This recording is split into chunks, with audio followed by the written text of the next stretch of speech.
I'm not the best. I'm not the best golf cart buggy driver. Hey, it's Evan Carmichael, and like Robin Sharma says, if you're not living your dream life or at your absolute best, it's because you're in your own way. So let's help you get out of your way with Robin Sharma and my take on his top 10 rules to success. Need motivation? Watch a top 10 with Believe Nation. Okay, let's kick it off with rule number 1. Do the inner work. Anyone who is not living at absolute world class, you are your own worst enemy. But because it's so subconscious, if you haven't done the deep inner work, we blame it on, oh, it's the supplier. Oh, it's the market is contracting. Oh, it's a hard time in the global economy. Mm-hmm. The reality is there are people out there at every possible domain of wealth who are doing amazing things. Mm-hmm. If you're not living your dream life or at your absolute best, it's because you're in your own way. And what is the solution? It's working not just on mindset like so many people are talking about. Mindset, heart set, health set, soul set. And getting that, acupuncture might be the way to do it, plus hypnotherapy could be doing it, and could be massage, and it could, all that inner work that a lot of people go, oh, that's not for me. Well, that's how you move through the blocks of your shadows that are covering your primal genius. Rule number 2, work 5 great hours. There's a concept I teach, Marie, called the 5 great hours concept. You see, this 12-hour workday or 8-hour workday comes from the industrial era, where the more we work, the more tires we could make or more cars we could produce. But we're cognitive workers now. We're creative workers. Our ideas are the currency of our success right now. 5 great hours is simply this. I believe that you don't need to work any more than 5 great hours every day, because just think about it. If you knew how to set up your ecosystem, if you created what I call that tight bubble of total focus, if you worked without your phone, if you use some of the ideas that are in the book, basically your 5 hours would be equivalent to most people's 12 hours or even a few days of work. And so I teach people, work from 8 o'clock till 2 o'clock, and then at 2 o'clock, go to an art gallery, go get a massage, go get on your mountain bike. 5 incredibly powerful hours every day. You don't need to work any more than that. Rule number 3, go all in. What's the impact that you want to have on the world? I want to remind people of who they truly are. And when they see Nelson Mandela or Oprah Winfrey, they say, they did it. But legendary is simply a testimony to ordinary people who thought differently, felt differently, and did different things. And thereby became who they were. And if they can do it, I can do it if I go all in. Rule number 4, avoid distraction. If you give yourself that 1 hour that I call the victory hour, free from distraction, free from interruption, what you're doing is you are building an inner core of heroism and undefeatability, so that 6 o'clock you feel fundamentally different. Your neurobiology is on fire. Your metabolic rate is higher. You know this. You've actually connected with your values. If you've taken some time to journal, you've connected with your mountaintop, you're grounded in what's most important, you've practiced some calm, and you've even done some learning. You're far more intentional, stronger, and energetic and creative by 6 o'clock. Then you go out into our messy world where there's confusion and you face challenges, but you're not busy being busy. You're monomaniacally focused on the few things that will get you to your Mount Everest. Also, to make sure you're actually taking action after watching this video, I've designed a special free worksheet just for this video. The worksheet will highlight all of the lessons learned in this video, as well as pull out our 3 favorite learnings and quotes that will inspire you to actually do something. The worksheet will also give you space to write down what your key takeaways are and your specific plan of action to make sure you're getting results. If you want the worksheet designed specifically for this video, absolutely for free, there's a link in the description below. Go click on it and start building the momentum in your life and your business. I'll see you there. Rule number 5, be disciplined. There's a line in the book which it comes from the Spartan warrior credo: sweat more in trading and you'll sweat more in training and you'll bleed less in war. Yes. Victories are won before you even step onto the field. You look at Kobe Bryant, for example, or Shaq or LeBron or Federer or Serena. These people made the moves they made that won them the championship, not because of what they did on the championship court. It was their sweaty, disciplined practice at 5 a.m. while the rest of the world was not watching that allowed them to automate world class in times of pressure. So you're right. 5 a.m., getting up at 5 a.m., joining the 5 a.m. club, giving yourself that time in the quietude when it's the time of least distraction to do the work we're talking about will revolutionize any human life. That's why I say it's the mother of all habits. That's why I'm so passionate about it. Rule number 6, walk towards your fears. When I was growing up, my father, who's just celebrated his 83rd birthday, Beautiful. and he's one of the great heroes of my life. And when I was growing up, Marie, he shared something from Rabindranath Tagore, the Bengali poet, that I've never forgotten.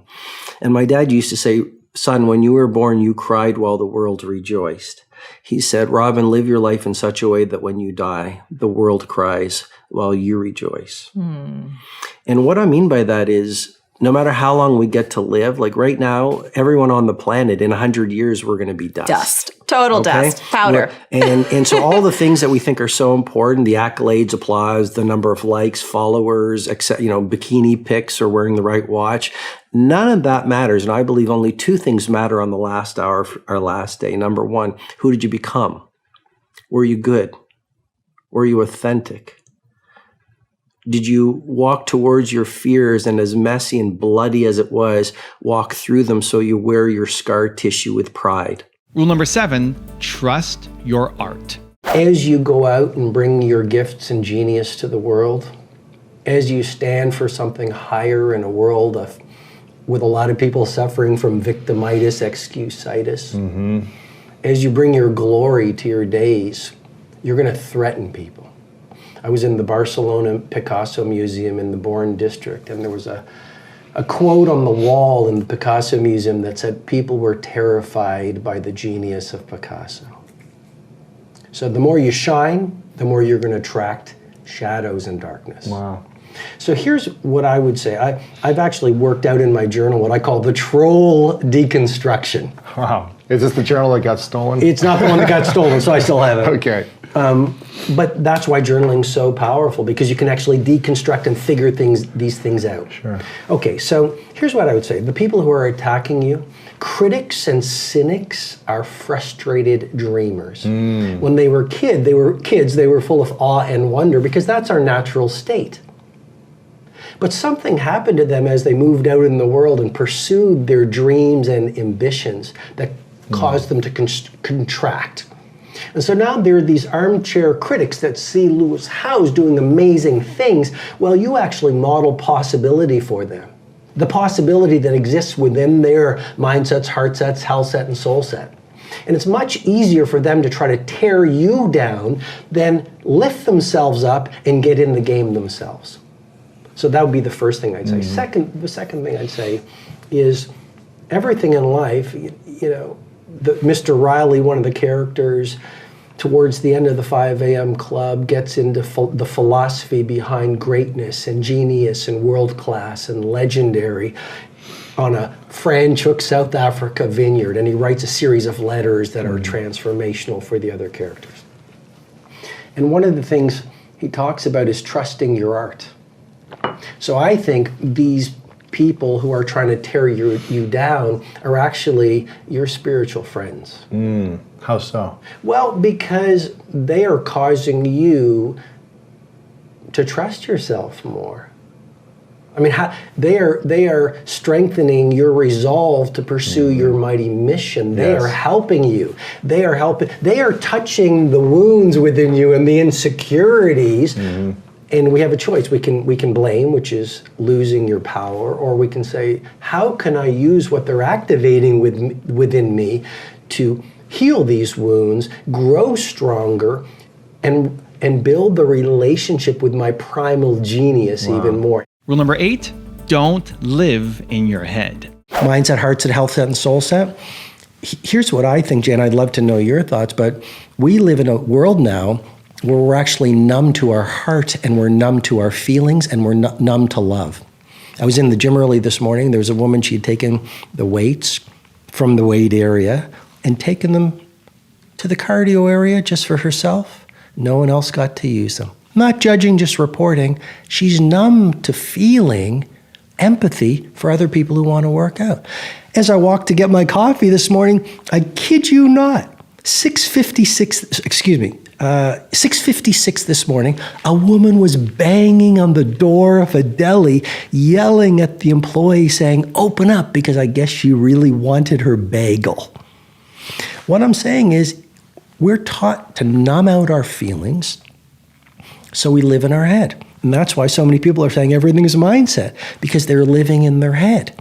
But great art, great architecture, great businesses, great lives don't just come from the head. They come from your heart, your feelings, your passion, your gratitude, your body, your health set, and from I'm going to go to places people don't talk about. Yes, they come from your soul.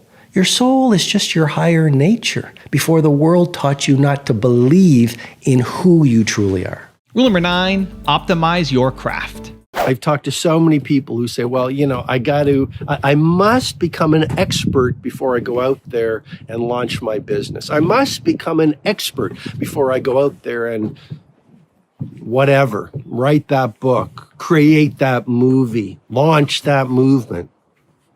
Well, every professional was once an amateur, and every master was once a beginner, right? And so please remember, there will never be a better time to step into the performance and the human being you've always wanted to be than today. One of the greatest pitfalls I've seen in having worked with so many people over a quarter of a century teaching leadership and elite performance is that people postpone their greatness and their eminence to some distant time in the future when they're going to have more time and the stars will align. And that is one of the greatest mistakes that you could possibly make. We don't know what tomorrow is going to bring, right? And you do not want to be one of those people who on the last day of their lives, they were full of regret because they didn't do what they knew they could have done. You are worthy. There are no extra people on the planet today. Every single one of us is born into a unique genius. Only you have the fingerprints you have. Only you have the characteristics you have. Only you have the strengths that you have. You are so unique on a planet of how many billions of people. The thing that happens is we lose our confidence as we get hurt and disappointed by life. And a lot of us, what we do is we shut down and we contract and we protect our once tender, open hearts versus going out into the arena and sharing our gifts in full blazing glory. Please do not think you are unworthy of domain dominance. Please don't think you're unworthy of becoming best in the world at what you do if you sacrifice, train, learn, work with mentors, find the right talent hub, and then optimize your craft every single day until you reach best in the world. A lot of talk these days about legacy, work in a way that leaves a legacy. 22 years ago, I wrote a book called Who Will Cry When You Die, and it was all about legacy. And back then, I was 34 years old, long time ago. And I used to talk so much about legacy. Live in a way that you live in the hearts that you leave behind. That's really the answer. Now, with a little white grizzle, I don't think legacy matters. I think legacy is like trying to get your name on a hospital wing or a monument built after you. I think it's a pursuit of the ego. The real key is not to worry much about how you'll be remembered, but the real key, I suggest to you with great love and respect, is living fully and greatly while you are alive. Because once you're dead, you're dead. You're just a pile of dust. What did the benevolent and great Roman general and warrior and emperor Marcus Aurelius say, Alexander the Great was buried next to his stable boy. We don't matter after we're gone. So I don't think you should. I think it's such a myth to be concerned about legacy if you're trying to live a world-class life. Worry about being world-class while you're alive. Be concerned with optimizing your craft while you have a beating heart. Be concerned with caring for the brothers and sisters on this little planet and standing for honesty, honor, grace, and love. Leave every person you meet better than you found them. And the irony is, if you do that, you will leave a legacy, even though it's not your intention. And rule number 10, the last one before some very special bonus clips, is raise your environment. There's actually a piece of research that just came out, and there was a dummy phone, not even a real phone, but the very physical presence of a phone that wasn't even real reduced people's cognitive ability. In other words, the very presence of a phone makes us dumber. You know, I was in Thailand and I saw the Golden Buddha. And the story behind the Golden Buddha is they had, you know, the Thai people had this priceless object. And invaders were going to come into Thailand, so they got the idea to put layers of mud over the Golden Buddha. And, you know, the invaders didn't find it. And, you know, many, many centuries later, someone noticed this great monument of mud, but there was gold, you know, sparkling out of it. And so they went through the layers of mud and they found the Golden Buddha. Wow. And the metaphor for all your amazing listeners and viewers is simply this. When we were born into possibility, awe, and wonder, but through our parents' well-meaning and the media and our teachers and friends, society and our peers and the social media, what happens is we adopt the psychology of average versus the mentality of possibility and legendary.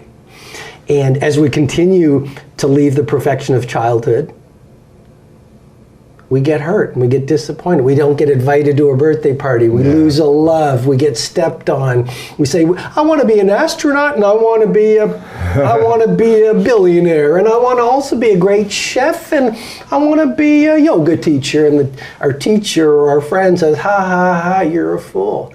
And there's one of the lines in the 5 a.m. Club, which is every visionary is initially ridiculed before they're revered. But if we're not careful, we pick up all these layers of mud in terms of our psychology and our heart set, our emotionality, and we don't even see it coming, but over time we resign ourselves to average, and then we see Kobe Bryant, and we see Shakespeare, and we see Jean-Michel Basquiat, and we see Nelson Mandela, and we see Richard Branson and Wozniak, and we say, oh, they are geniuses and they're cut from a different cloth, and I need to spend my days being busy, because dreaming and possibility and being loving and having a world-class lifestyle is not within the realm of what I can achieve. The traits that make you strange are the gifts that make you special. And so I know you're different because you wouldn't be here with me now if you didn't feel you're different. You probably don't fit in with most conversations. I sure don't fit in with most conversations. I don't know a lot about most things that most people talk about because I don't participate in the majority. Right? I don't participate in the news. I don't like to gossip. I like to encourage people versus diminish people. I like to be productive versus busy. I like to be creative versus complacent. I like to create value versus take from other people. I like to move into my present and future versus get stuck in the past. I like to be fast versus move too slow. I like to be a leader versus a victim. I like to believe in possibility versus get stuck in rational thinking, because you know the instinct is so much more powerful than intellect. And all I'm suggesting to you is simply this. It's the very things that make you different that make you authentic. And if you don't fit in, I just want to share with you, I've never fit in. And the very nature of anyone who's living a visionary life, and you are living a visionary life, No matter what you're doing, let's not get trapped in labels. Oh, I'm just a coder. I'm just a receptionist at a restaurant or in an organization. I'm just a yoga teacher. I'm just a gym manager. I'm just a chef in a restaurant. I'm just a teacher. People always say this when I interact with them on the social media. I'm just an entrepreneur. I'm just a student. No, you're not. I'm just a mom. I'm just a dad. No, you're not just. You're very special. There are no extra people on the planet today. And I just want to say to you and validate for you and encourage you, those things that other people might not get, those are your gifts. You might be awkward. Awesome. You see the world through a different lens. Steve Wozniak, who was on my stage at the Titan Summit Zurich, the co-founder of Apple, one of the best people I've ever met.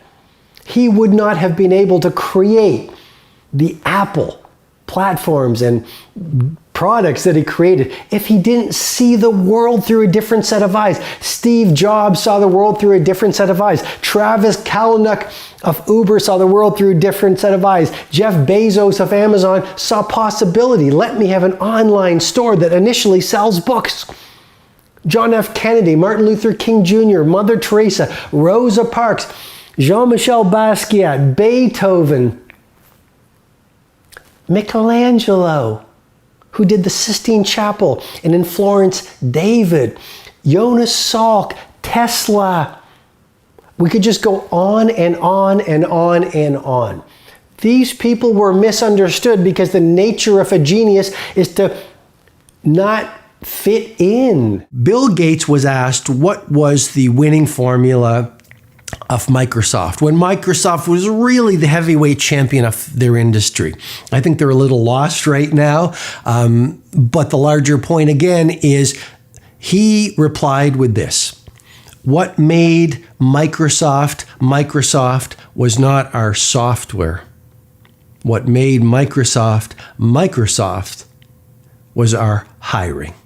I just want to suggest to you the second point or trait of a world-class company is their ability to hire A players. Here is the brain tattoo I want you to absolutely hardwire into your business philosophy as a leader. You cannot build an A-level company with C-level talent. If your company is not winning in your field right now, you likely have weaknesses in your hiring. Don't just hire people because it's the easiest move to make. A lot of companies spend very little time on hiring and then most of their time managing their hiring mistakes. And you know, if you're building a business, if you're an entrepreneur, if you're a manager, if you're a CEO, like a lot of the people who watch these mastery sessions and come to my live events, you know I'm speaking truth here. So you really want to nail your hiring. I've been evangelizing one particular message for 2 decades, and it's you can lead without a title. You know, the seduction of society is that you have to have formal power to make a difference, and that's just a lie the world has sold us. The reality is you can lead without a title, and really the difference or the defining trait of a leader is you shift from victimhood.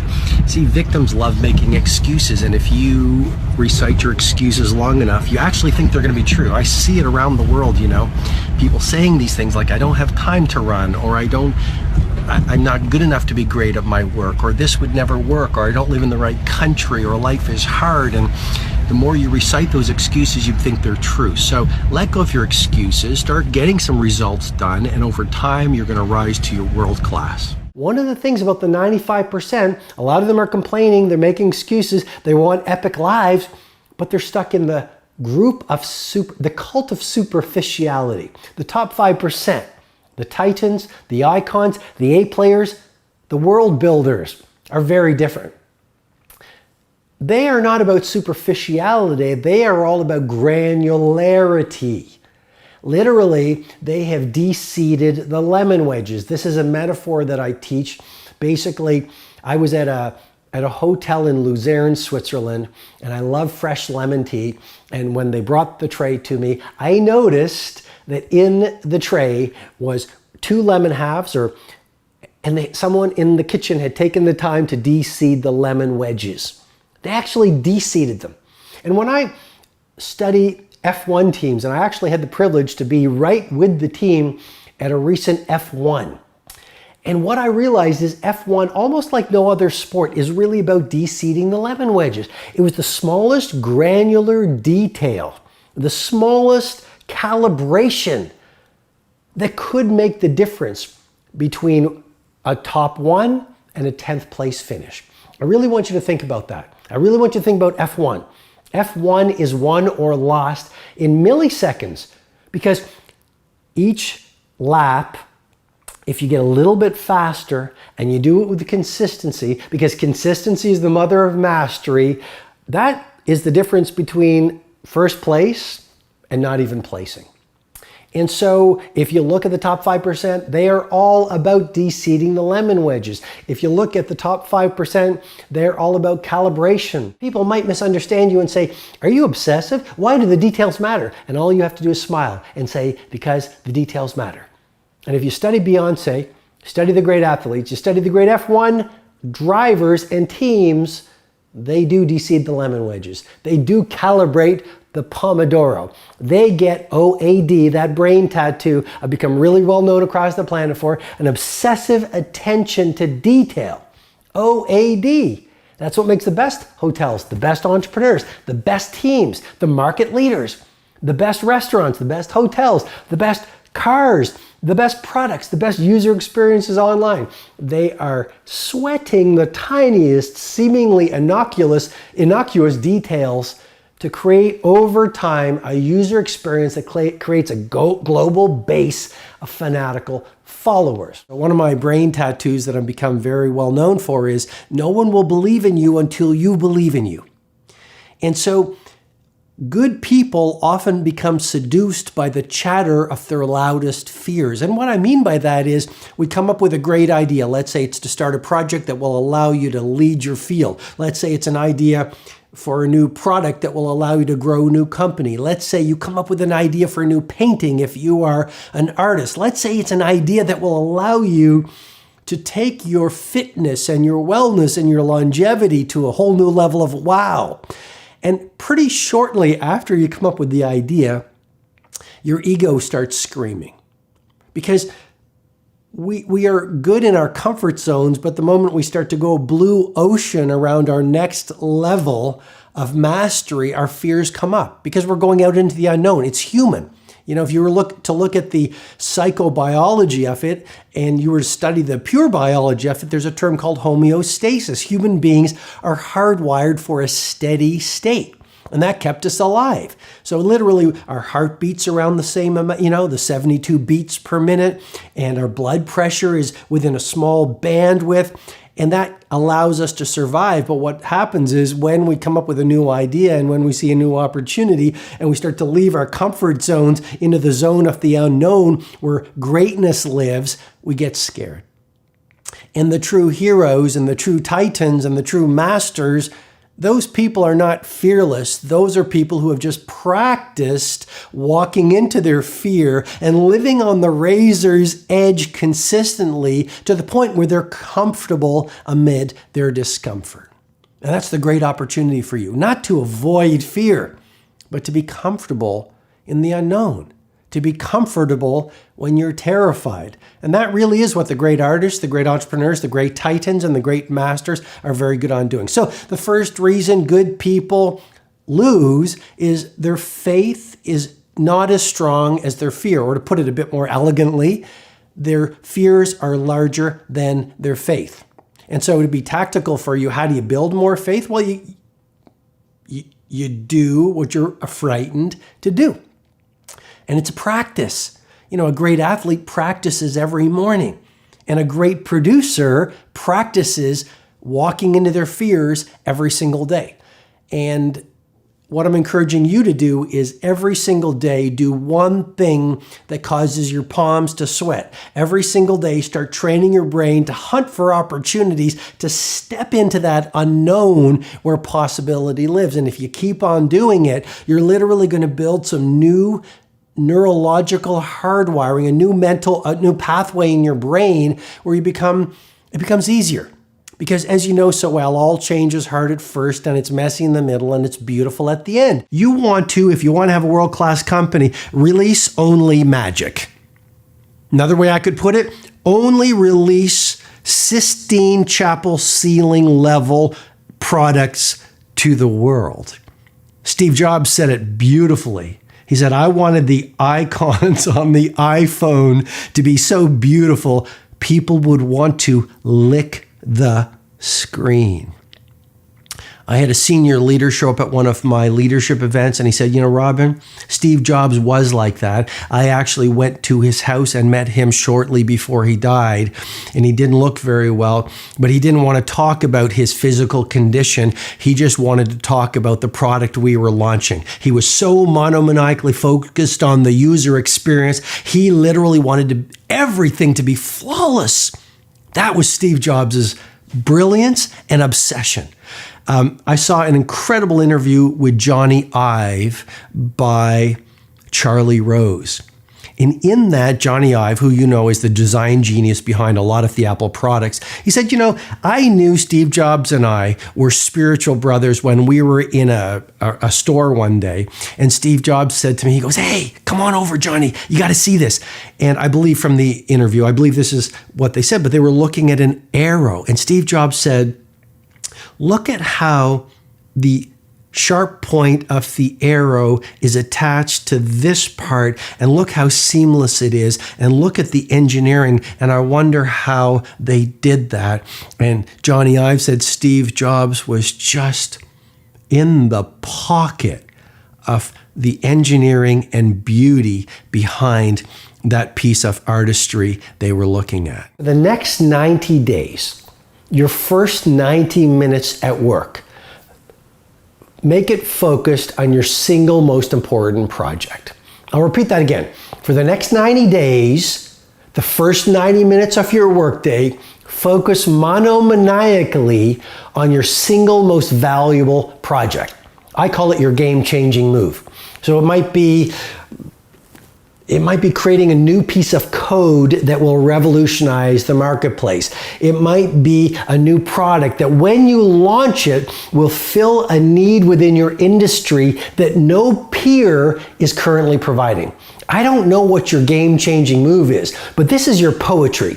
This is your magnum opus for the next 90 days. So what most people do is, people who are playing at victimhood, people who are in the 95%, people who are making excuses about ordinary results in their life, a lot of them are not doing the things that would give them legendary results. And what they do is they get to the office, and rather than using prime time for A activities, they use their best hours watching dancing cats on whatever it is, whatever the video platform is.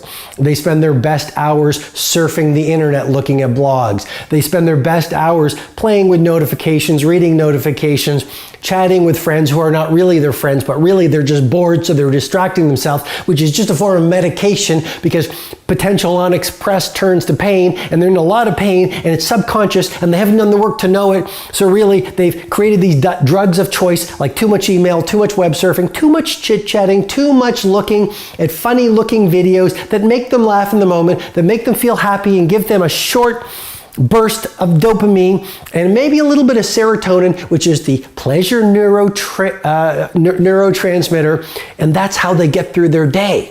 And all I'm saying is there is so much distraction available to you out there that if you are not acutely careful, it will dominate your days. But the top 5% are very, very different. What I'm really trying to say is this: a ritual for you to run and dial in and hardwire to the point of automaticity, that's the word the researchers use when a habit becomes your new normal, over 66 days, is the 90-91 rule. And to give it to you again so you really remember it, for the next 90 days, your first 90 minutes, create a tight bubble of total focus so that no one can distract you. Turn off your devices, put them in a little plastic bag, put some reminders on your door, maybe some post-it notes that this is my tight bubble of total focus for the next 90 minutes.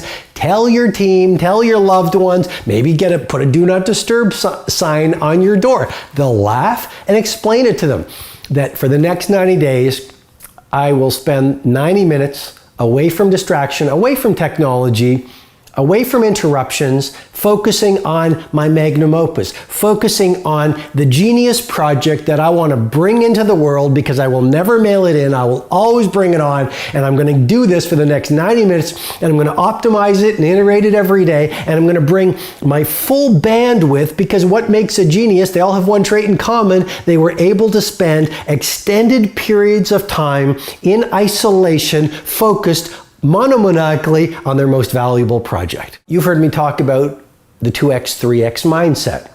So to double your income and your impact, triple your investment, including your time investment, in two core areas: your personal mastery and your professional capabilities.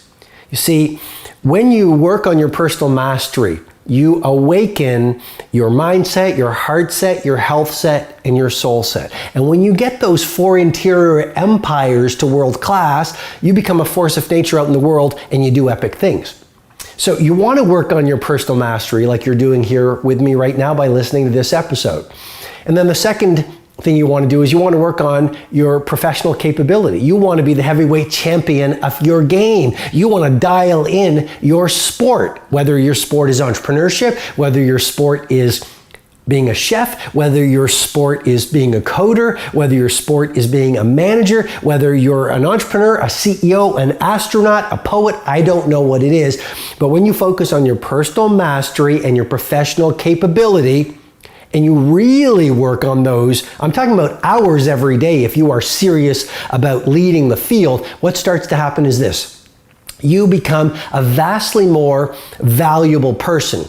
You become very aware. And that's why I say education is inoculation against disruption. That's why I suggest to you with great love and respect, leadership belongs to the learners.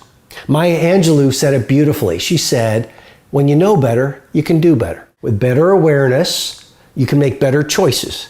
And with better choices, you're going to see better results. I mean, it's the awareness that you bring to every day based on your learning, based on your investments in training. Well, what does that do? It gives you the ability each day to make better choices, better decisions. When you look at a great life, it's just a series of beautiful choices done daily, stacked on over time. And so when you get great awareness, heightened awareness, more acute awareness of what it means to be a leader, an elite performer, an A player, an awesome human being, an epic producer, a fit human being, a loving human, it just goes on. With that awareness, via your learning, you can make better decisions every day, better choices. What makes a great company is less about your good opportunities and a lot more about you having the bravery and discipline to say no to your many good opportunities. What destroys a great company is actually opportunity bloating, too many good opportunities. So literally, you diffuse your team's bandwidth and you get distracted. And you see with so many companies right now, they sort of found their sweet pocket and they were absolutely winning in their marketplace. And they decided to go, we've got this app that is really changing the game and owning the marketplace. Let's get into food delivery. Let's get into this. Let's get into that. It happened to General Electric as well. And you probably know they decided at one point, if we can't be one or two in any market, we're going to get out of that market. That's the key point I'm trying to make. Know your mighty mission, know your monomaniacal focus, and then have the discipline to say no to everything else so you can lock and load on your finest opportunity to completely change the game. I remember being in Soho, New York, and I walked into one of the stores and I bought a coat. And I was leaving on an airplane for home later that day, and I asked the person who was taking care of me, I said, is it possible, and that's a great respectful way to ask for something, is it possible to get this coat hemmed and adjusted a little bit for me? And I said, the thing is that I'm leaving later today. And he looked at me, and I've never forgotten it, because we all have these people in our lives who say one thing or show up in a certain way, and they stay with us for the rest of our lives. And he said to me these words. He said, I'd love to do that for you. I'd love to do that for you. And again, the whole brain tattoo I'm trying to deconstruct here is make your I can larger than your IQ. You know, I remember being in Prague and I asked someone on the other, again, I spent a lot of time in hotels, and I said, is it possible to do this? And here was the reply on the other end of the phone. I think it was someone from the front desk, or maybe it was room service. And I try to eat as clean as possible. So probably it was a request, could I have olive oil and fresh lemon or lemon as the salad dressing? And here's the reply. Just to really lovingly and respectfully and hopefully fluently and elegantly bring this leadership insight home to you. I said, is this possible? And his reply was, anything is possible. So it's really easy to get seduced and stuck into a mindset of can't. You know, someone says, let's start a new business. Someone says, here's a great poetic project that if we release it to the world will help us own our marketplace.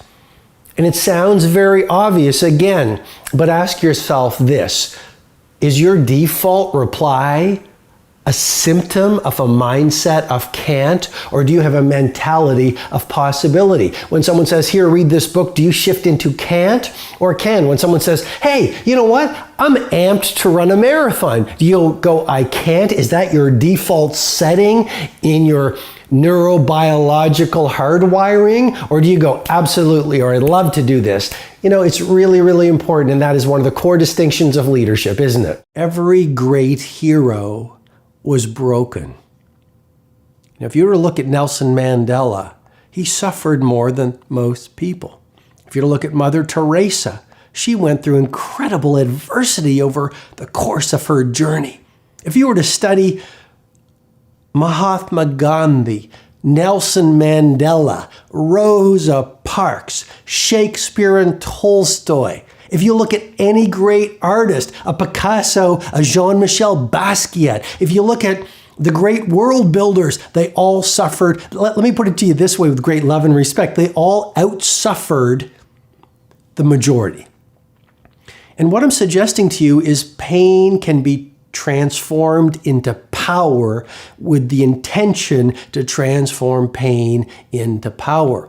You see, what most people do is, this is why most good people lose. They stumble and they fall and they become heartbroken or disappointed by life's challenges that happens to every single one of us. I mean, just to be very authentic, as I always want to be in these Mastery Sessions episodes, I've gone through a lot of hardship in my life. When I was, going through school, very few people believed in me, and I was dismissed and called very, very average. And the principal at the school I was at said, you're not even going to get into university. And you might know my backstory on The Monk Who Sold His Ferrari, but that was a self-published book. And I was at the American Booksellers Conference in Chicago with a cover of one of my books around my neck, shaking hands with all the agents that were coming up the escalator. And when I was a self-published author, I used to go into bookstores and say, would you take 3 copies of my book? I'll sign them. Could you put it on the shelf? And I was treated rudely, and I was laughed at, and I was on radio shows, and I was ridiculed. And then I've gone through a lot of personal pain in my own life. And I've been on the top of the mountain of victory, and I must tell you, I have walked the lonely path in the darkness, in the valley of darkness. But Rumi, the great philosopher, said it so beautifully. He said, allow your heart to be broken over and over and over until it opens. And what I'm suggesting to you is really to dial into this insight. All great heroes have been broken. But rather than blaming 27 years in imprisonment in the case of Nelson Mandela, rather than blaming his naysayers and his detractors in the case of Mahatma Gandhi, rather than saying life is hard, why isn't greatness easy in the case of a Mother Teresa or Martin Luther King Jr., rather than saying, why did this happen to me in the case of Rosa Parks, who refused to give up her seat to someone on a bus because she was being treated like a second-class citizen because of the color of her skin. These great ones all had one thing in common. They leveraged their pain into power. They turned their tragedies into victories. You wake up every morning with full bandwidth. That's your mental focus, your physical energy, and your willpower. But every time you check your email, you diminish your bandwidth. If you make another choice that's weak versus powerful, you diminish your bandwidth. As you go through your morning, when your bandwidth is at its highest, according to the research, what you start to do is, if you're making weak choices, you're going to start getting weak results. So never check email first thing in the morning. Never get on the social media first thing in the morning. Use your most valuable hours for your most valuable activities. Leader, lead thyself. So leadership is not just for CEOs. Leadership is not just for prime ministers and presidents and people with large bank accounts and massive offices. Leadership is not only an opportunity, but the responsibility of every man, woman, and child on the planet today. No matter what it is you do, whether you're a filmmaker, a startup entrepreneur, a manager of a corporation, a bread creator, or whatever it's called, a baker. I guess that would be a baker. Whether you're a teacher, whether you're a firefighter, whether you're a politician, whether you are a gardener, whether you are a wall maker, I don't know, whatever it is you do, but every day you walk out in the world gives you not only that opportunity, but brings with it the awesome responsibility to show up as a leader. Because leadership really isn't a title. You know my book, The Leader Who Had No Title, you've probably read it. Leadership is less about a title, and it's more about an approach, a way of being. And some of the traits of leaders without titles, they're radiant optimists in a world gone cynical. One of the things about leaders without titles, they don't see their job as a job, they see their job as a craft, no matter what their work is. They understand there's dignity in all labor. One of the traits of leaders without titles, they are relentlessly improving everything they touch, so they leave it better than they found it. The first rule for a monumental life is simply leader, lead thyself, which just means see yourself as a leader. And don't wait for the people around you to start leading. Lead where you're planted. Lead by example. You stand up first. Be an army of one when it comes to leadership and spreading that leadership possibility around you. Clarity is the DNA of mastery. So if you look at the titans of business, the true leaders in finance, these people literally will say, look at my charts. If you look at a great military leader, you look at a great athlete, they have such granular, in a world of superficiality, they have shifted to massive granularity so they know in intimate detail exactly what their future timeline will look like. Why? Because clarity breeds and builds and is the DNA of mastery. You want to have a very clear vision of what your future is going to look like. When you know in intimate detail what your future will look like, then you automatically, subconsciously as well as consciously, can say no to the important, so you say a giant yes to the few things that are most important. You've heard me share this before. Confucius said it so well. The person who chases two rabbits catches neither. And so what I'm encouraging you to do is this exercise before you go to sleep tonight. Let's make this very tactical. I call it the 100-year timeline. On a single page from where you now are, 100 years out into your ideal future. I want you every single milestone on a single line to say, here's where I now am. Here's what's going to happen next week, next month, next quarter, next year, 3 years, 5 years, 10 years, 25 years, 50 years, 75 years, 1 year, 100 years, until you have a 100-year timeline. On the other side of the piece of paper with crayons. So you tap into your part of the brain responsible for creativity, your right brain. With crayons, Draw out your ideal family life, draw 1 year away, draw out your business life 1 year away, draw out your adventure life 1 year out into the future, draw out your financial life, draw out your material life, literally on a page with crayons so you're not thinking. Because here's, I think, a needle-moving insight.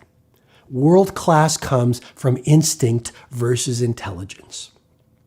You get your best ideas when you get out of your thinking. And just to give you some neuroscience, the seat of reasoning is the prefrontal cortex, but there's a phenomenon I teach in my live events called transient hypofrontality. This is the secret of genius.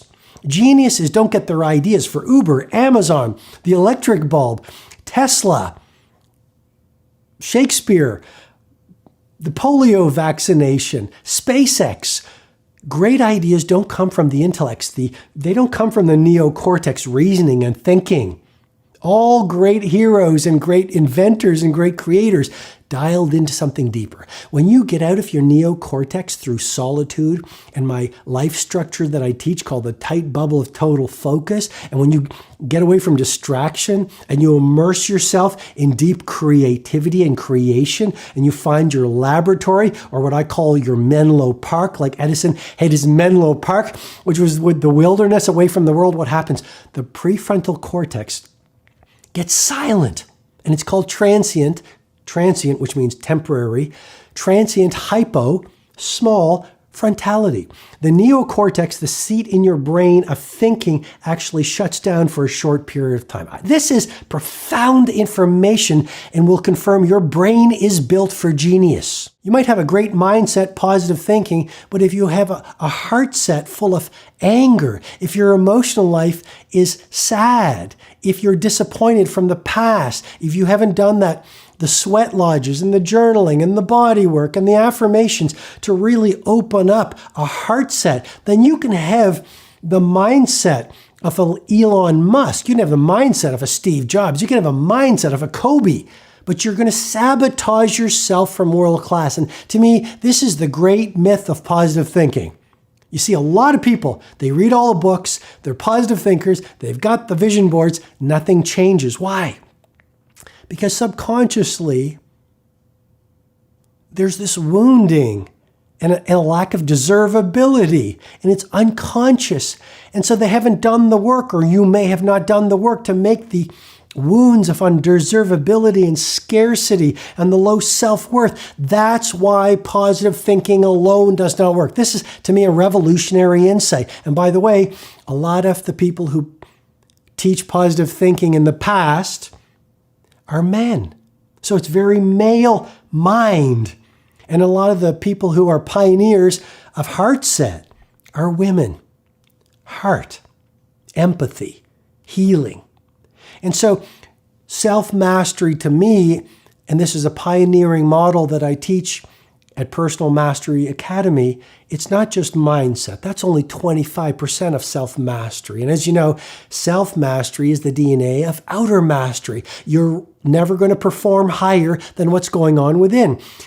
Mindset is only 25%. Heart set, your emotional life, working from confidence and love and service, and that sense of internal freedom is only another 25%. So those two are only 50%. There's a third interior empire you want to get to world class, which is health set.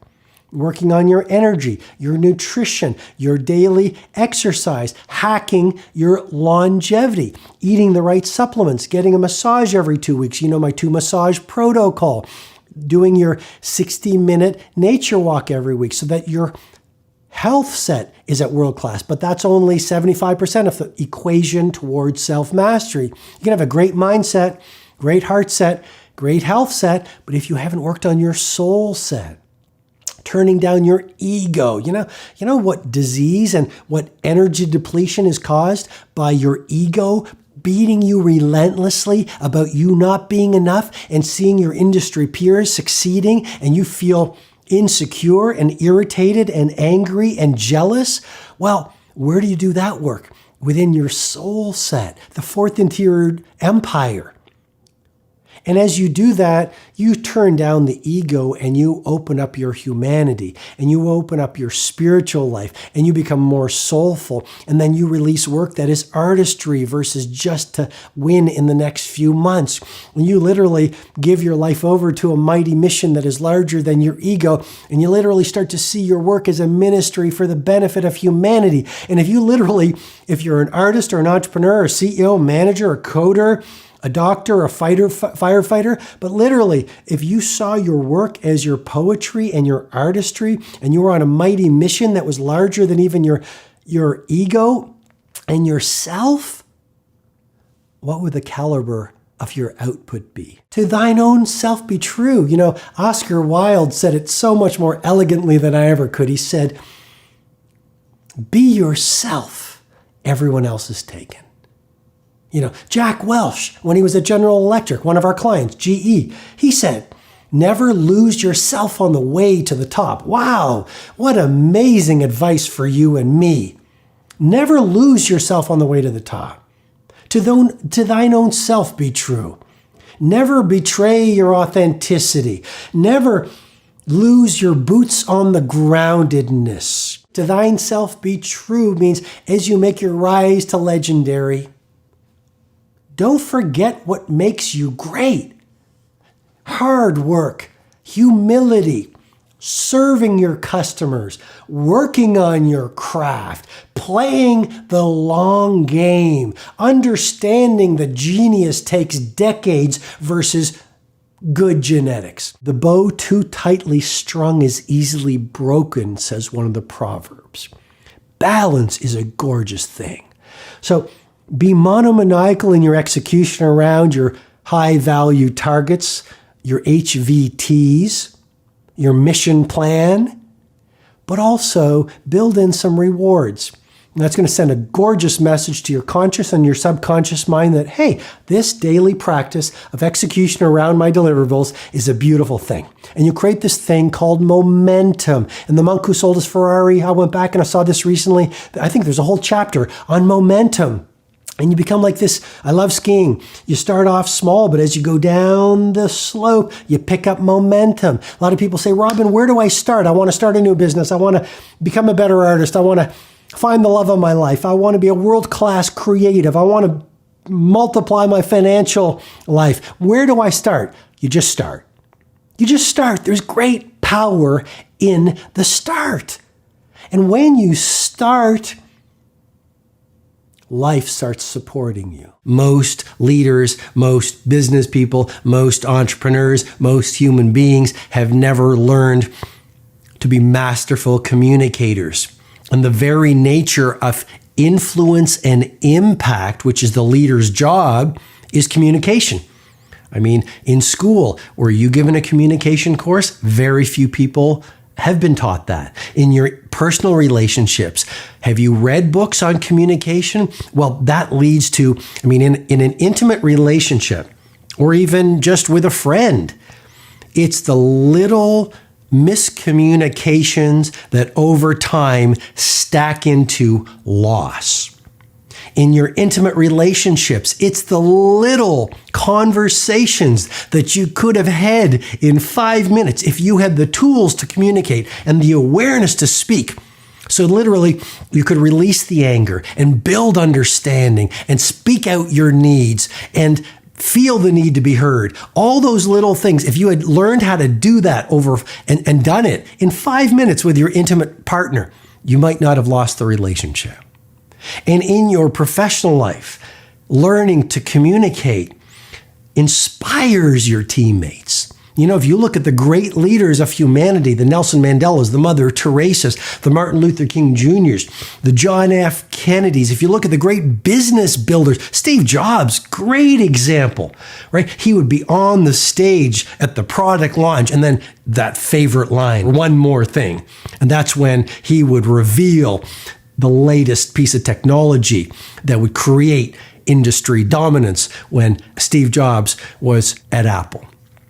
Well, he was a masterful communicator, and Bud Tribble over at Apple called it his reality distortion field. Steve Jobs was a master salesman. He knew exactly what to say. My team runs a protocol called the 10x value obsession. How can we deliver 10 times the value at every single touch point of the user experience that our customers who come to the live events or go into my online courses or even read my books are expecting? They pay $20 for a book or $30 for a book. How can I give them millions of dollars of real value? Someone said to me recently, in your mastery sessions, you're giving away the store or something like that. I sort of can't believe how much value you give. And my reply was because my intent is to serve. I mean, this is not a business for me. Yes, I run a business and a series of businesses. I'm an entrepreneur. But the point really is, my intent is so much larger than that. I'm on a mission bordering on an obsession to help everyday people understand the neurobiology of greatness. And they can lead without a title. If you've read my book, The Leader Who Had No Title, that they have heroism in them, and then giving them the neuroscience, the research, the performance data that will help them win in their careers, live great lives, live their potential. This is so much more than a business for me. And this comes from value number 2. I see this as a movement, a sense of community, a sense of giving, a sense of helping you fortify the genius within you in a very difficult world. So you say, Robin has given me thousands of ideas in these free mastery sessions that I can choose to act on every day to go out there and fireproof my heroism so I can do great work that wows the world, do great things for my family, and leave an impact on history that stands the test of time. And if I do that in my own way, then I've served you and I've done my job well. For a monumental life is get great at your craft. Look, you have a gargantuan competitive advantage because most people are caught up or card-carrying members. And I say this with respect, but it's reporting reality. Most people in the world right now in business are card-carrying members of the cult of mediocrity. In a previous episode, and I share this in my leadership presentations, I believe the world today is suffering, and that word, I'm choosing it consciously and carefully, from the collective deprofessionalization of business.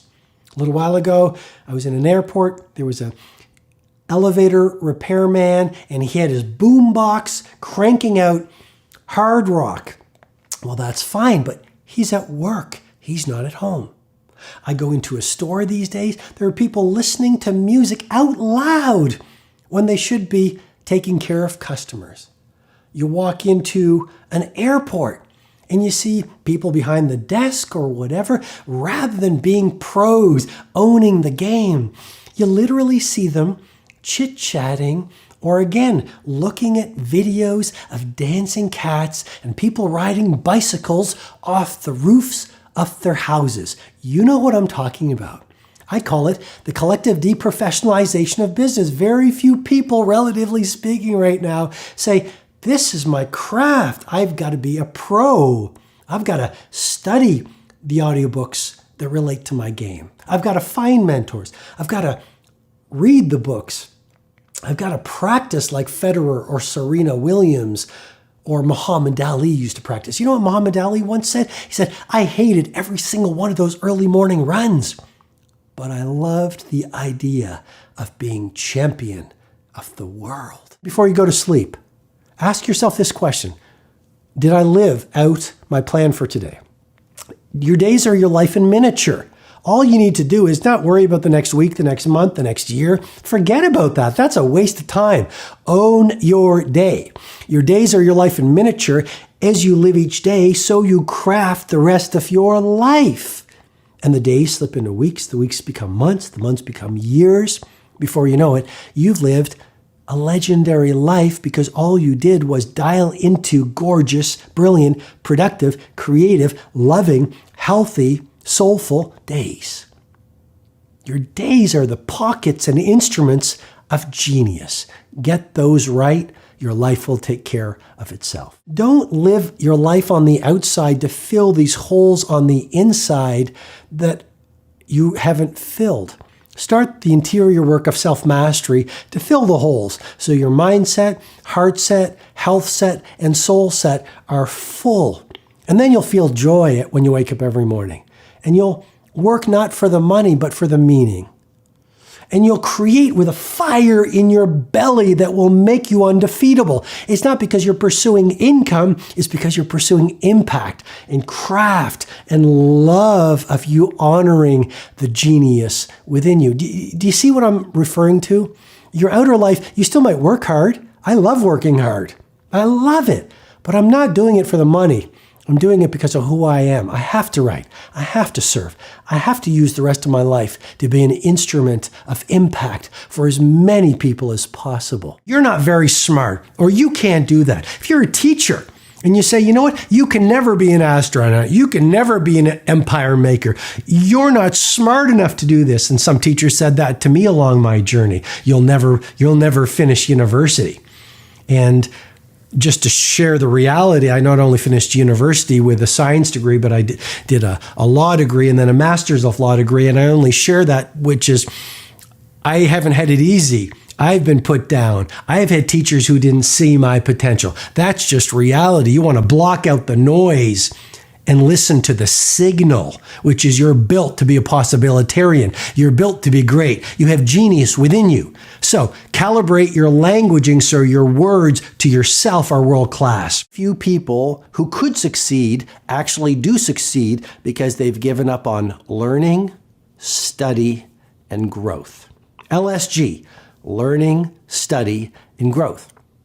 So the neurobiologists and neuropsychologists will tell us that the human brain craves learning, and it craves curiosity, and it craves novelty. And unfortunately, a lot of us, we learned in school, but the moment we left school and walked out into the world, we've given up on our personal commitment to growth. And so I'm inviting you with great love and respect to reclaim the curiosity you once knew as a child when you were overflowing with awe and wonder. You see, our natural state is the way we were as children. We're built to be curious. We're built to be passionate. We're built to be full of energy. We're built to question things. You look at a little child and it's like, Mommy, Daddy, why? You look at an adult and they've contracted their curiosity. They've given up on seeing the magic in the world. They no longer grow. And so the mindset I want you to start practicing, because no idea works unless you do the work. To install a core belief, you just practice it until it becomes automatic. That's how you actually get to change your psychology.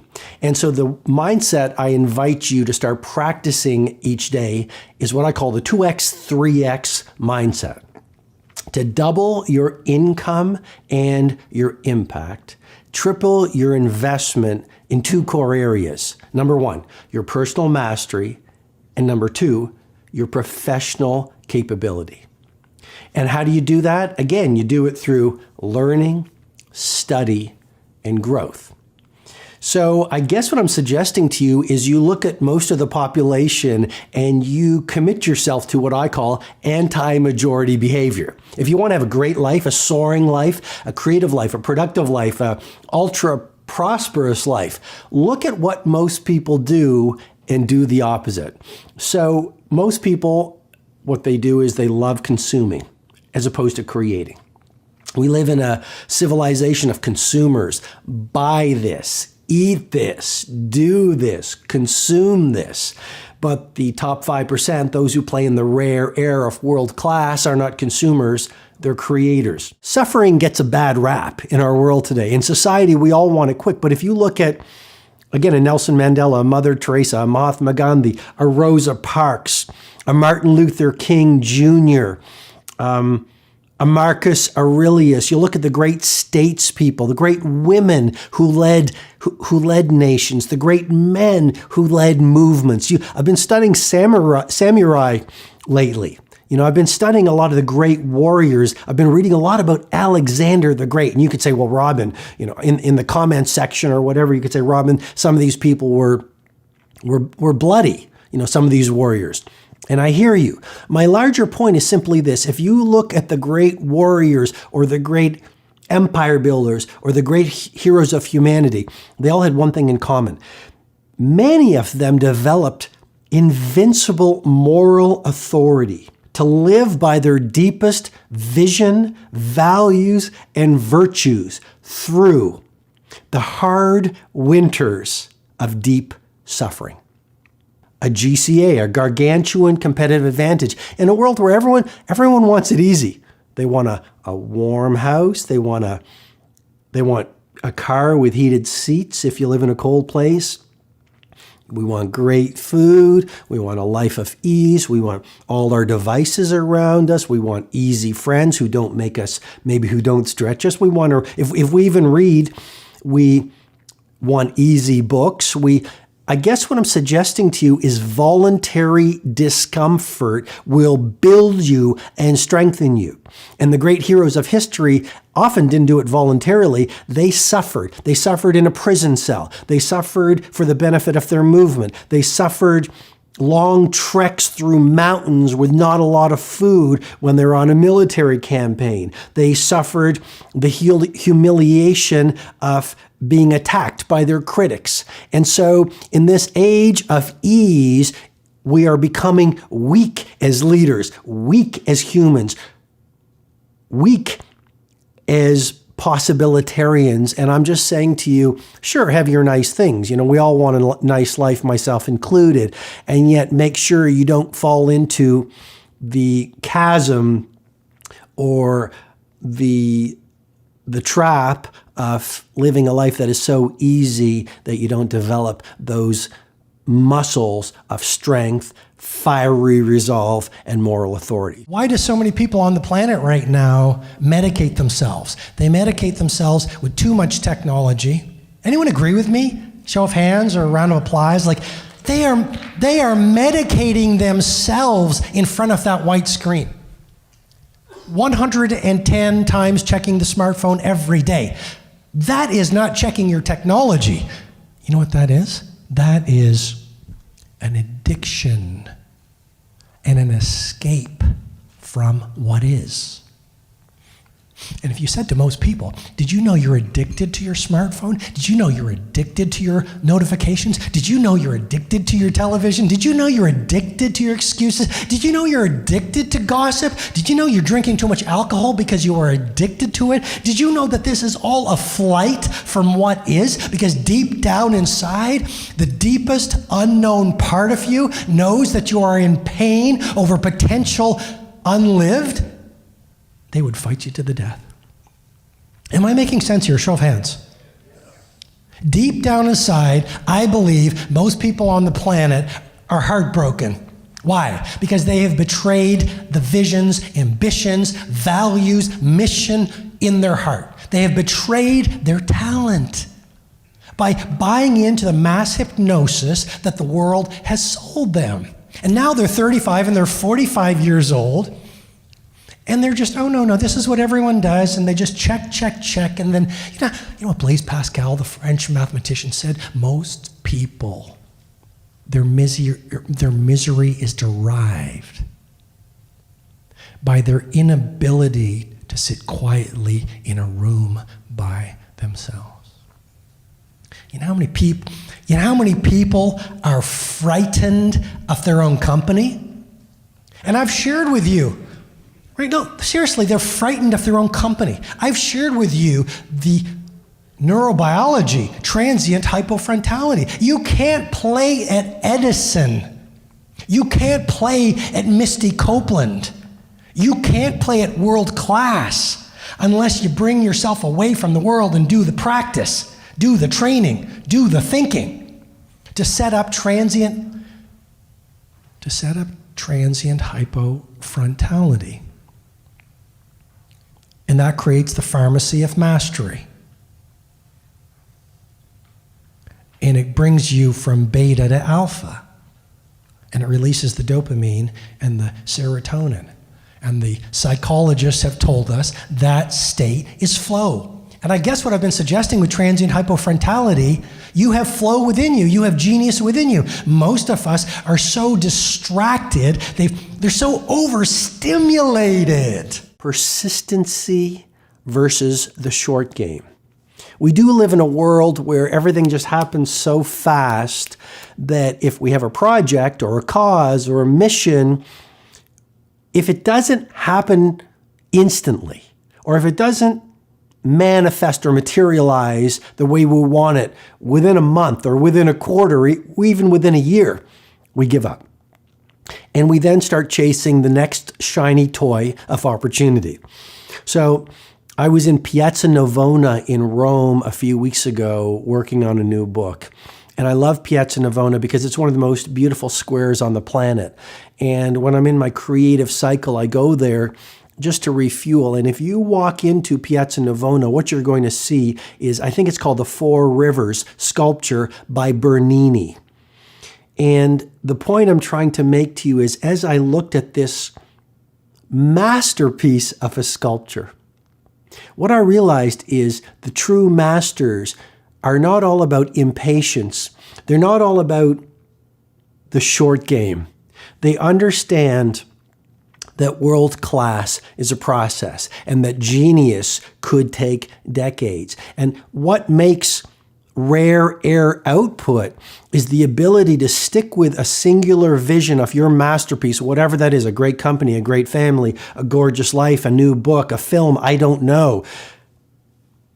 But mastery comes through deep focus, patience, and persistency. And when I looked at Bernini's sculpture, you could see the level of detail, and so few people have it. It really is a gargantuan competitive advantage, a GC, what I teach in my work as a GCA, a gargantuan competitive advantage, because most people don't have patience anymore. Most people do not have the grit and the resolve to stay with a sculpture, that's a metaphor for you, their sculpture for maybe a year on just a little piece.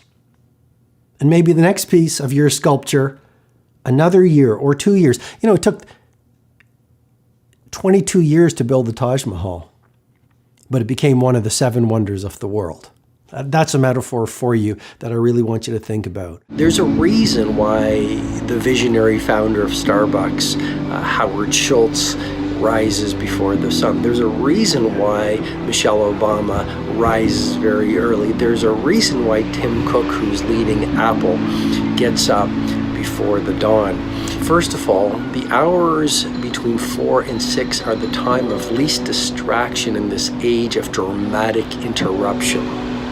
Number 2, the hours before the sun rises is the period where your brain is most available to your primary creativity.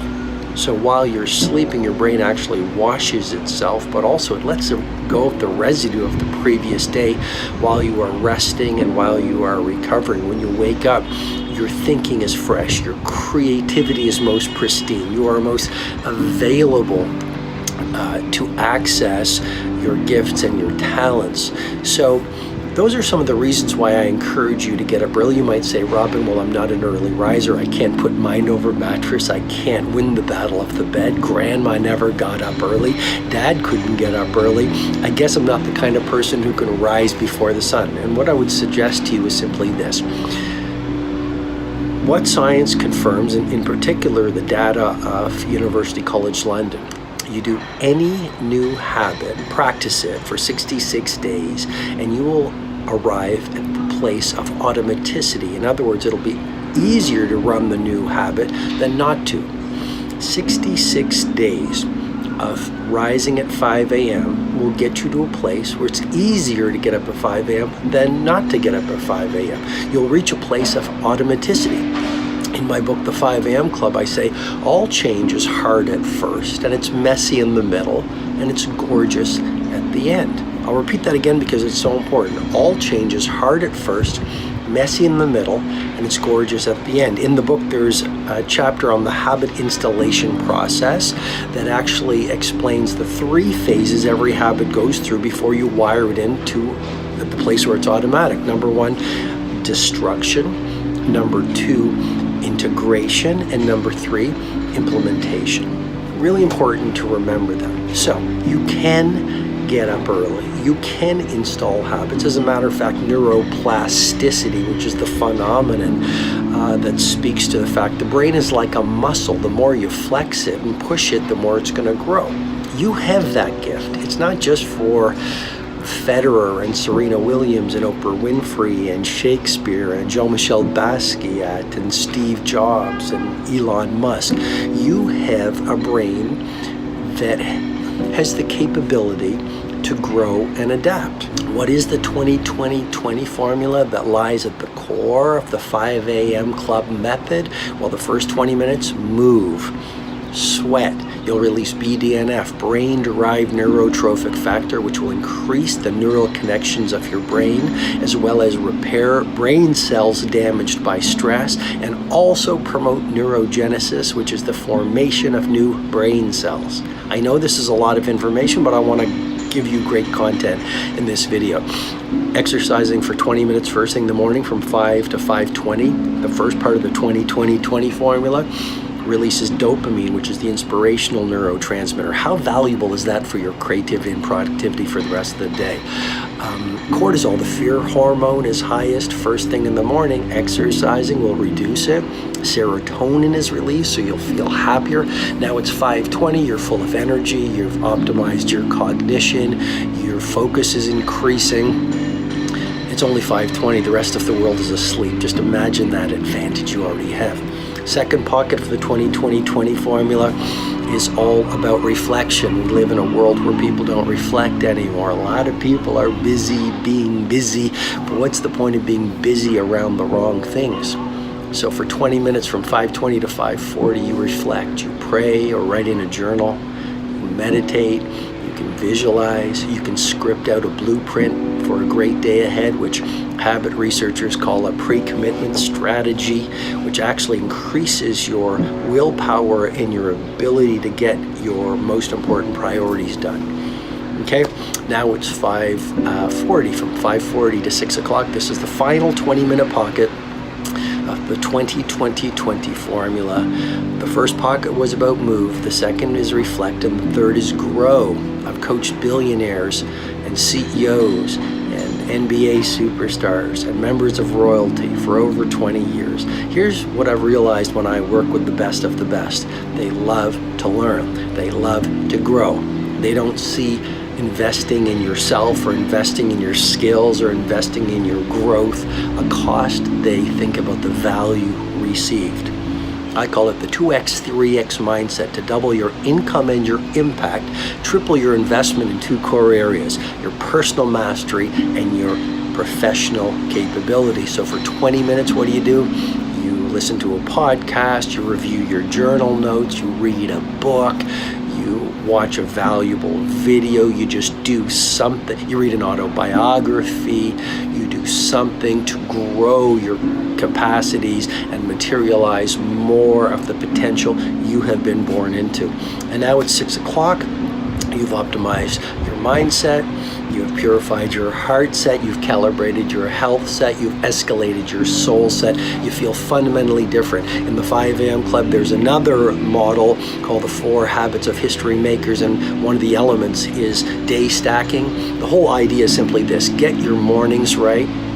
Your days are going to be fundamentally more energetic, creative, productive, and high impact.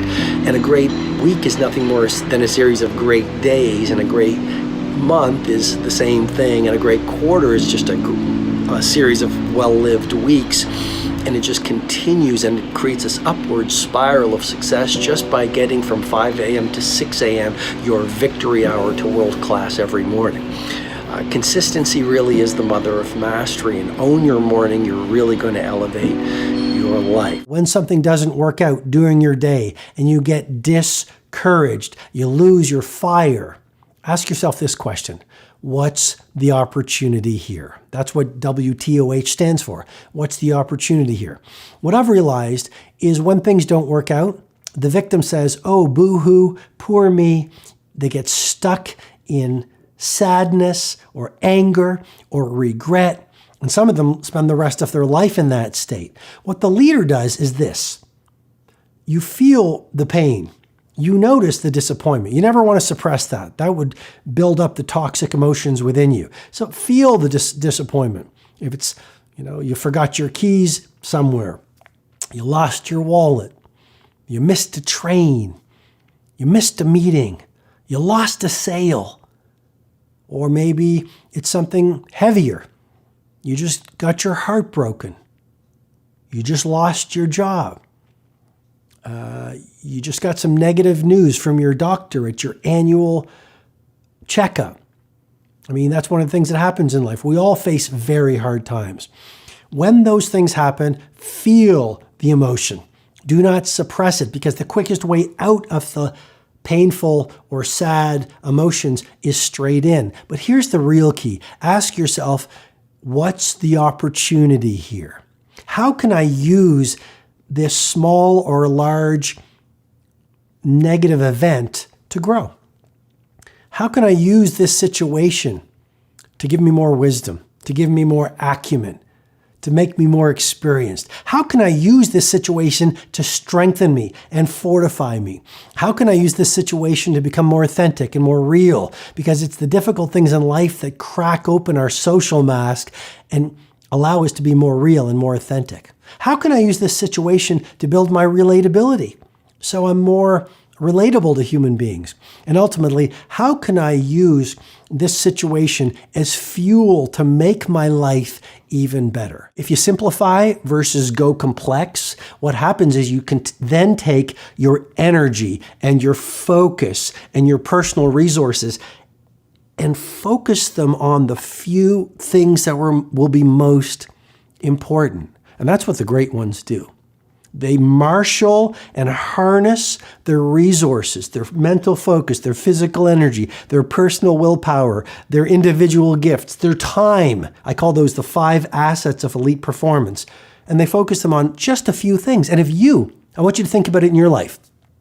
If you stripped away all the noise, you focused on the signal, you stripped away all the complexity, you got monomaniacally concentrated on just a few things, of course you'd be brilliant at those few things. Most people, the 95%, and this is no judgment, just reporting, but they're pleasure seekers.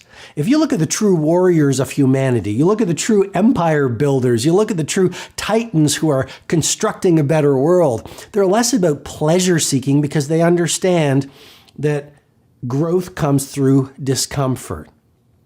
Willpower is built through voluntary acts of quote unquote suffering. I mean, to do hard work is to grow. To push yourself on a project to places that frighten you is to expand your creative capabilities. I hope I'm making sense for you here. But pleasure seekers don't create monuments. If you look at the Taj Mahal, if you look at Piazza Navona in Rome, if you look at the Great Wall of China, if you look at the Mona Lisa created by Da Vinci, if you look at the Sistine Chapel created by Michelangelo, if you look at any great company, okay, an Apple under Steve Jobs, for example, or it might have been Elon Musk's companies. I don't know what companies most speak to you, but if you look at any world-class company, Under Armour comes to mind. These companies took grit, they took suffering, they took relentlessness. Any creative person has to face the arrows and slings of their critics. So you get to world-class through the doorway of discomfort. And how do you build a strong inner core? You do it by walking into the metaphorical hard winters of growth. That's how you train. You look at a great athlete. It's the way they show up in the championship game is simply how they showed up in the lonely light of the early hours at practice. It wasn't easy. I mean, I always think of Muhammad Ali. He said, I didn't like any one of those early morning training sessions, but I said to myself, suffer now and spend the rest of your life as a champion. We live in a world where the dominant message of society is if you want to be a leader, be sort of mean, be aggressive. You know, you got to thump your chest a little more if you want to lead the field. You got to speak a little bit louder. You've got to be all about me versus thinking about we. And so what I want to offer to you right now is simply a reminder, because your wisest part knows the truth. You know, on the last hour of your last day, when you reflect on your life, if you were not kind, I think you're going to feel heartbroken. One of my mentors when I was a young lawyer was a judge, and a very special man. I learned so much from him. I was so incredibly influenced by his commitment to excellence, by his integrity, and by his outright honor. And a few years ago, he had retired, and I made the trek back to where he was living. And we spent 2 glorious hours together where we remembered, you know, our best times when I was working for him. And towards the end of our conversation, I asked him for advice, you know, like, what's most important? What are the best lessons you've learned from life? What suggestions do you have for me as I go forward, as I pursue my mountaintops? And he said this, and he said, you know, he spoke of excellence and he spoke of honesty. And then at the very end of our conversation, he said, and Robin, please always remember to be kind. He said, oh, Robin, it's so important to be kind. And then he reached over and he did something he'd never done. He hugged me and he said, Robin, I love you. Leadership is not about a title. Leadership is not about the size of your office. Leadership is not about having formal authority. Leadership is a mindset. Leadership is a way of operating through your days. Leadership is a heart set. Leadership is a way of being. And I think, you know, we're now in Leadership 2.0. The old model of leadership said you need to have a lot of money, or you need to be a prime minister or president. You need to be a CEO or a managing director in order to be a leader. Leadership 2.0 is fundamentally different. Leadership 2.0 simply says, if you can breathe, if you are alive, you not only have the opportunity, you have the responsibility to show leadership, not only in your work, not only in your creativity, not only in your impact, not only in your influence, but even in your personal life. Install the lead without a title mindset. And again, that's just a way of thinking. It's an approach. No matter what you do, no matter what your station in life is, start thinking like a leader, because you really have a choice when you go out in the world every day. You can be a victim or you can be a leader, but you can't do both. And so the more you practice showing leadership in your work, showing leadership with your family, showing leadership in your community, showing leadership in your private self, practice drives performance. And the more you practice it, the more you start to step into the mindset of a leader without a title. If you do not have a cause and a burning fire and a purpose for your life, no matter what you do, taxi driver, teacher, firefighter, carpenter, baker, once you know a cause, then I'll put it to you this way. A compelling cause to donate the rest of your life to is the antidote to apathy. But most people don't know. You say, what do you want to stand for? I don't know. Good question. You say, what 5 things need to happen over the next 90 days for this to be the best quarter of your life? I don't know. You ask yourself, what are your top 5 values? I don't know. You ask yourself, ask most people, what is your magnificent obsession that gets you out of bed at 5 in the morning with fire in the belly and sparkle in your eyes? And they say, I don't know. See, most people do not spend the time to think. They're busy being busy, caught up in the complexity of every day. Divorce yourself from the majority. Get involved in what I'm sharing with you is anti-majority behavior.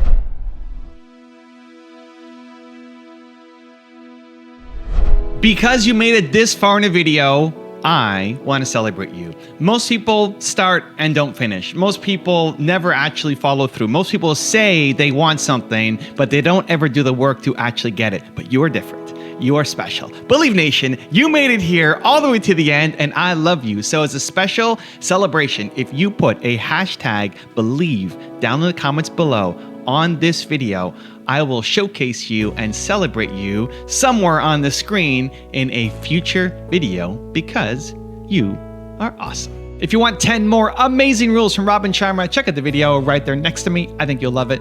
Continue to believe. I'll see you there. One of my brain tattoos that I share in the book is an addiction to distraction is the death of your creative production.